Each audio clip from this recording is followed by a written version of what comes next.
Hello, स्वागत है हमारे यूट्यूब चैनल जियो एनर्जी एजुकेशन में। मैं हूं नरेंद्र शर्मा। सबसे पहले आप सभी को करगिल विजय दिवस की हार्दिक शुभकामनाएं। हमारे जो जवान हैं और उन जवानों की शहादत को याद करते हुए ये विजय दिवस हम मनाते आ रहे हैं। और करगिल युद्ध जो आपको पता है लगभग 50-60 दिनों तक ये चला था और भारत ने इस पे विजय प्राप्त करी थी। और जो हमारे जवान थे, हमारे जो वीर सपूत थे, वो सपूत इस मातृभूमि को बलिदान देते हुए शहीद हो गए थे, बलिदान हो गया, इस माटी के लिए मर मिट गए। तो सभी को विजय दिवस की हार्दिक शुभकामनाएं। आगे बढ़ते हैं अपन। और एक और कल एक बलिदान हुआ था झालावाड़ में। हम उन बच्चों को भी यहाँ से नमन करते हैं कि स्कूल में वो बच्चे गए थे और वापस घर लौट के नहीं आए। झालावाड़ की पिपलौद ग्राम का ये मामला था और एक सरकारी स्कूल का एक मकान ढह जाने से 7 बच्चों की क्या हो गई थी, मौत हो गई थी। और इन बच्चों की जिम्मेदारी लेने वाला ऐसा कोई सा ही नेता आगे नहीं आया कि हमारी ये जिम्मेदारी है। कोई न कोई बच्चे या कोई न कोई नेता सिर्फ यही देखता है कि हमने इतना बजट पास किया, हमने इतना बजट पास किया, जिम्मेदारी कोई नहीं ले रहा है। अपने आप को ये साबित करने में कोई जिम्मेदारी नहीं ले रहा है कि ये हमारे कारणों से हुआ होगा, या हमारी जो भ्रष्ट सरकार थी, या भ्रष्ट जो लोग थे, भ्रष्ट जो अधिकारी थे, उनके आधार पे हुआ होगा। लेकिन कोई इसकी जिम्मेदारी ले नहीं रहा है। तो वो बेचारे क्या करें, गरीब बच्चे हैं और गरीब लोग थे जो सरकारी स्कूल में डाले हुए थे बच्चों को शिक्षा के लिए, ताकि उनका भविष्य बन करके आए। लेकिन सरकार के भ्रष्ट तंत्र के कारण उनकी जान चली गई। कल मैं यही देख रहा था न्यूज में, कोई नेता है वो पूर्ववर्ती सरकार के ऊपर अपने थोप रहा है कि हमने ये किया था, आपने ध्यान नहीं दिया। वो इस बार के जो सरकारी तंत्र के जो नेताजी हैं वो अलग कह रहे हैं। तो उन बच्चों के ऊपर बहुत ही बुरा असर हुआ है। ठीक है, उन बच्चों की माँओं को, उनके पिताजी को, जिन्होंने उन बच्चों को स्कूल भेजा था और वो लौट के आए नहीं, तो उन बच्चों को भी मैं यहाँ से नमन करता हूँ। और परिवार को शक्ति प्रदान करे भगवान से, ऐसी मैं उनको गुजारिश करता हूँ। भगवान से हम ऐसी पूजा करते हैं कि उनके परिवार को संबल प्रदान करें। आगे बढ़ते हैं करगिल विजय दिवस की इस शुरुआत पे। और हमारा राजस्थान की आकृति एवं आकार का टॉपिक चल रहा था और इस आकृति एवं आकार के टॉपिक पर अपन ने बात करी थी कि राजस्थान के जो सीमावर्ती राज्य हैं, उन राज्यों के साथ में कौन कौन से ऐसे राजस्थान के जिले हैं जो सीमा लगाते हैं या सीमा साझा करते हैं, बाउंड्री साझा करते हैं। तो ऐसे बहुत सारे जिले हैं जो राजस्थान के हैं और अन्य राज्यों के साथ सीमाएं लगाते हैं। और ऐसे भी जिले उभर करके सामने आए हैं जो नए जिलों में हैं और अब वो अन्य राज्यों के साथ में क्या लगा रहे हैं, सीमा लगा रहे हैं। तो कल अपन ने देखा था कि उत्तर में पंजाब है, उत्तर पूर्व में आपका हरियाणा है, पूर्व में आपका उत्तर प्रदेश है, उसके बाद में दक्षिण पूर्व में आपका मध्य प्रदेश है, उसके बाद में यहाँ नीचे अपन ने देखा था दक्षिण पश्चिम वाला क्षेत्र जिसमें गुजरात है। तो अलग अलग राज्यों से हमारा राजस्थान के अलग अलग जो जिले हैं वो सीमाएं लगाती है। ठीक है, तो अपन हेडिंग लगाएंगे राजस्थान के जिले जो 5 राज्यों से सीमा लगाते हैं। राजस्थान के अंतर्राज्यीय सीमावर्ती जिले, अंतर्राज्यीय सीमावर्ती जिले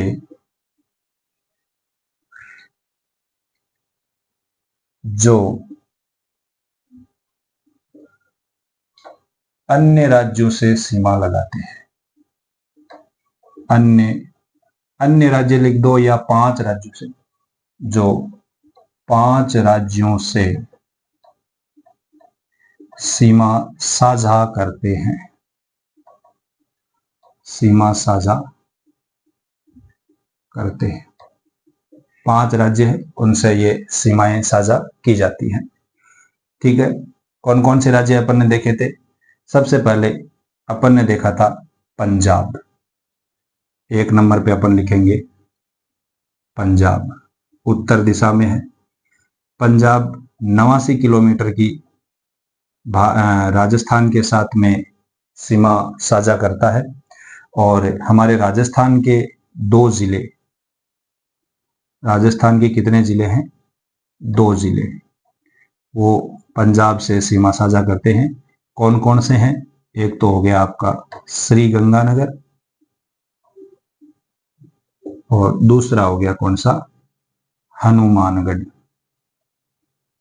श्री गंगानगर और हनुमानगढ़, ये 2 जिले हैं जो पंजाब के साथ में सीमा को साझा करते हैं। ठीक है, 2 नंबर बात कर लेते हैं अपन हरियाणा की, जो उत्तर पूर्व साइड में। हरियाणा 1262 किलोमीटर के साथ सीमा साझा करता है हमारे राजस्थान से। और हरियाणा के 8 जिले राजस्थान के 8 जिले हरियाणा के साथ में सीमा साझा करते हैं। 8 जिले कौन कौन से हो गए? तो सबसे पहले हनुमानगढ़,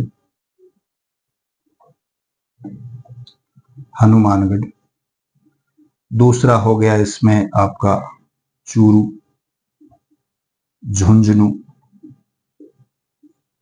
ठीक है, उसके बाद में हो गया आपका सीकर, उसके बाद में हो गया आपका नया बना है कोटपुतली बहरोड, कोटपुतली बहरोड।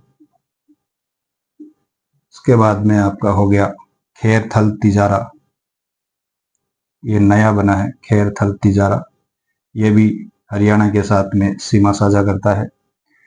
खेरथल तिजारा के साथ आ गया अलवर, और अलवर के बाद में आ गया कौन सा? डीग। ये 8 जिले हैं हमारे राजस्थान के जो किससे सीमा साझा करते हैं? हरियाणा से सीमा को साझा करते हैं। 1 2 3 4 5 6 7 8 जिले हैं वो हरियाणा से सीमा लगाते हैं। 3 नंबर बात कर लेते हैं अपन। 3 नंबर में आ जाता है हमारा उत्तर प्रदेश। उत्तर प्रदेश है वो 877 किलोमीटर की सीमा साझा करता है राजस्थान के साथ में। और राजस्थान के 3 जिले, राजस्थान के 3 जिले हैं वो उत्तर प्रदेश के साथ सीमा लगाते हैं। 3 कौन कौन से हो गए? एक हो गया आपका डीग, उसके बाद में भरतपुर, और एक हो गया आपका धौलपुर। ये जिले उत्तर प्रदेश के साथ में सीमा लगाते हैं। 4 नंबर बात कर लेते हैं अपन। जो सबसे बड़ी सीमा है वो है हमारी मध्य प्रदेश की, मध्य प्रदेश। और मध्य प्रदेश 1600 किलोमीटर की सीमा साझा करता है हमारे राजस्थान से। और राजस्थान के 10 जिले मध्य प्रदेश के सीमावर्ती जिले हैं, मध्य प्रदेश के साथ सीमा साझा करते हैं। वो 10 जिले कौन कौन से हो गए? तो अपन चलते हैं धौलपुर, पहला। धौलपुर से नीचे चलेंगे अपन करौली, करौली से सवाई माधोपुर, सवाई माधोपुर के बाद में आ जाता है हमारा कौन सा? कोटा, बारां। ठीक है, झालावाड़, ठीक है। इसके बाद में चित्तौड़गढ़, ठीक है, प्रतापगढ़, और उसके बाद में लास्ट में आ जाता है कौन सा, बांसवाड़ा। कौन कौन से हो गए, धौलपुर, करौली, सवाई माधोपुर, कोटा, बारां, झालावाड़, प्रतापगढ़, चित्तौड़गढ़, प्रतापगढ़, बांसवाड़ा, और एक हो गया कौन सा, भीलवाड़ा। ये लो सा 1 2 3 4 5 6 7 8 9 और 10। तो इस तरीके से हमारे मध्य प्रदेश से 10 जिले राजस्थान के क्या लगा रहे हैं, सीमा लगाते हैं, ठीक है। आगे 5 नंबर पे अपन लिखेंगे किसको, गुजरात को। गुजरात 1022 किलोमीटर की सीमा साझा करता है हमारे राजस्थान से, और इसके 6 जिले, राजस्थान के 6 जिले हैं वो किससे सीमा लगाते हैं, गुजरात से लगाते हैं, ठीक है। बांसवाड़ा से चलेंगे अपन, यहां नीचे लिख देता हूं मैं, यहां से चलेंगे बांसवाड़ा के बाद में अपन पर उठेंगे यहां पर डूंगरपुर के बाद में उदयपुर के बाद में सिरोही, ठीक है। सिरोही के बाद में आ गया आपका जालोर, और जालोर के बाद में आ गया कौन सा, बाड़मेर। ये लोसा, ये हमारे सीमावर्ती जिले हैं जो 5 राज्यों से सीमा को क्या करते हैं, साझा करते हैं या सीमा लगाते हैं, ठीक है।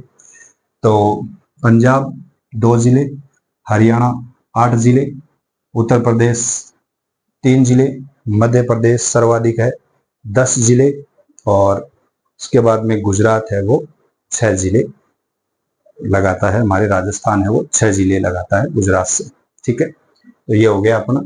अब आगे बढ़ते हैं अपन, ये अलग अलग जिलों के बारे में हो गया। अब जो क्वेश्चन पूछा जाता है वो यहां से पूछा जाएगा, क्या पूछा जाएगा कि राजस्थान के सीमावर्ती जिले कितने हैं, क्या पूछा जाएगा, क्वेश्चन ये पूछा जा सकता है। और अपन लिखेंगे राजस्थान के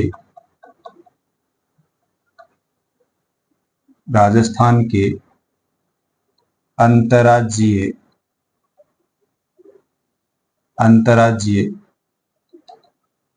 सीमावर्ती जिले, राजस्थान के अंतर्राज्यीय सीमावर्ती जिले कितने हैं, 25, ठीक है। आगे अपन लिखेंगे राजस्थान के सिर्फ या केवल अंतर्राष्ट्रीय सीमावर्ती जिले, अंतर्राष्ट्रीय सीमावर्ती जिले। देखो यहां पर नाम क्या आया, सिर्फ आया, केवल अंतर्राष्ट्रीय, अंतर्राज्यीय नहीं है, केवल अंतर्राष्ट्रीय। कितने जिले हैं, 3। कौन कौन से, बीकानेर, जैसलमेर, बीकानेर के बाद में हल्द्वानी, नया बना है हल्द्वानी, और कौन सा हो गया, जैसलमेर। ये 3 जिले हैं वो क्या है, केवल अंतर्राष्ट्रीय सीमावर्ती है, ठीक है। इसके बाद में अपन इनको जोड़ के लिख सकते हैं, राजस्थान के किसी भी प्रकार से सीमा लगाने वाले जिले, सीमा लगाने वाले जिले किसी भी प्रकार की, चाहे वो अंतर्राष्ट्रीय हो चाहे वो अंतर्राज्यीय हो, है ना। तो किसी भी प्रकार की सीमा लगाने वाले जिले कितने हो गए? 28 जिले हो गए, किसी भी प्रकार की। 25 तो ऊपर वाले अंतर्राज्यीय और 3 कौन से हो गए? अंतर्राष्ट्रीय। ठीक है, आगे बढ़ते हैं। ऐसे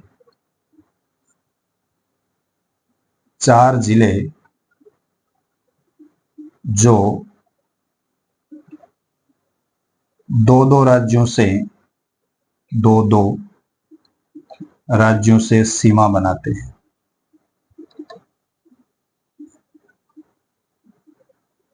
2-2 राज्यों से सीमा बनाते हैं। कौन कौन से हो गए 4 जिले? सबसे पहले हो गया आपका हनुमानगढ़, और हनुमानगढ़ किससे बनाता है? पंजाब और हरियाणा, पंजाब और हरियाणा। ठीक है, उसके बाद में 2 नंबर हो गया कौन सा आपका? डीग, और डीग किसके साथ सीमा लगाता है? हरियाणा और यूपी। ठीक है, 3 नंबर बात कर लेते हैं अपन। 3 नंबर आ गया कौन सा? धौलपुर। धौलपुर किसके साथ सीमा लगाता है? यूपी और एमपी के साथ सीमा लगाता है। 4 नंबर आ गया कौन सा आपका? बांसवाड़ा।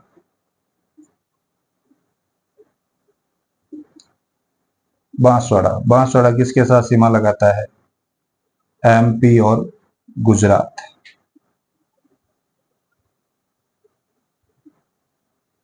ये हैं हमारे ऐसे 4 जिले जो 2-2 राज्यों से क्या लगाते हैं?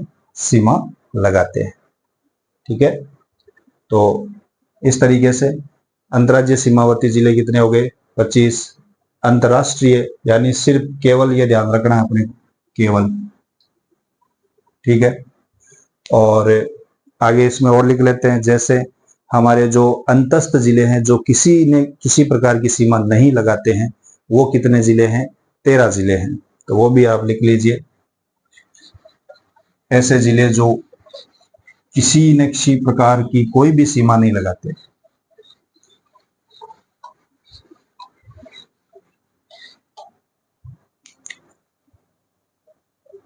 ऐसे जिले जो किसी भी प्रकार की सीमा नहीं लगाते हैं, या इनको अपन कह सकते हैं अंतस्थ जिले। अंतस्थ जिले कितने हैं? 13 जिले, जिसमें आपका डीडवाना, कुचामन है, जयपुर है, दौसा है ना, बूंदी है ना, अजमेर है आपका, ठीक है, ब्यावर है, जोधपुर है। तो ये ऐसे बहुत सारे जिले हैं जो किसी प्रकार की सीमा नहीं लगाते हैं, यानी ना ही तो वो अंतर्राज्य लगाते हैं और ना ही वो अंतर्राष्ट्रीय सीमा लगाते हैं। ठीक है, उसके बाद में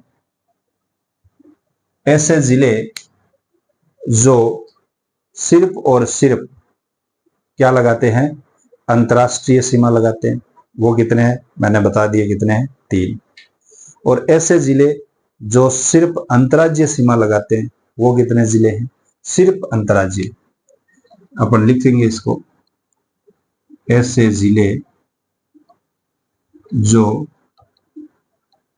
सिर्फ अंतर्राज्यीय, अंतर्राष्ट्रीय का नाम ही नहीं है इसमें, ठीक है, अंतर्राज्यीय सीमा लगाते हैं। ये कितने जिले हैं भाई? 23 जिले। यानी सिर्फ अंतर्राज्यीय सीमा लगाते हैं। देखो गंगानगर अंतर्राष्ट्रीय भी लगाता है, अंतर्राज्यीय भी लगाता है, लेकिन अंतर्राष्ट्रीय लगाते ही अपन इसमें शामिल नहीं करेंगे, एक बाड़मेर को शामिल नहीं करेंगे। क्यों? क्योंकि पूछा क्या है, सिर्फ अंतर्राज्यीय, सिर्फ पूछा है या केवल पूछ सकते हैं। तो ऐसे 23 जिले हैं वो सिर्फ अंतर्राज्यीय जिले। ठीक है, अपन इसमें लिख सकते हैं ऐसे जिले जो अंतस्थ है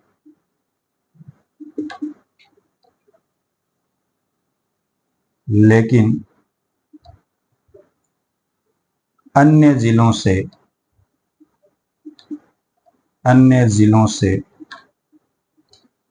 सीमा साझा करते हैं। अंतस्थ जिले हैं और अन्य जिलों से सीमा लगाते हैं। ऐसे अंतस्थ जिले हैं जो 4 अंतस्थ जिले हैं भाई, 4 अंतस्थ जिले हैं, और ये 4 अंतस्थ जिले 7-7 जिलों से सीमा बनाते हैं, 7-7 जिलों से सीमा लगाते हैं। कौन कौन से हो गए आपका? एक तो हो गया कौन सा, जयपुर, ठीक है। दूसरा हो गया आपका नागौर, एक हो गया पाली, चित्तौड़गढ़, ये लो सर। यहां से क्वेश्चन आ सकते हैं कि अंतस्थ जिले कितने हैं, अंतर्राज्यीय सीमावर्ती वाले जिले कितने हैं, टोटल अंतर्राज्यीय सीमावर्ती वाले जिले कितने हैं। इस तरीके से पूछ सकते हैं आपको, जिसमें अंतर्राष्ट्रीय और अंतर्राज्यीय शामिल है। केवल अंतर्राष्ट्रीय सीमावर्ती वाले जिले कितने हैं। तो ये सारी चीजें क्या करी जा सकती है, पूछी जा सकती है। ठीक है, और ये हो गई अपनी सीमावर्ती जिलों और राज्यों की बात। ठीक है, यहीं तक अपन इस वीडियो को रखेंगे। आगे अपन क्या पढ़ेंगे, संभाग पढ़ेंगे, संभाग और जिले पढ़ेंगे कि कौन से संभाग में कितने जिले हैं और कैसे संभागीय व्यवस्था हुई थी। ठीक है, मिलते हैं नेक्स्ट वीडियो में, तब तक के हमें लिए दीजिए इजाजत। धन्यवाद, और लाइक शेयर सब्सक्राइब करें। Thank you.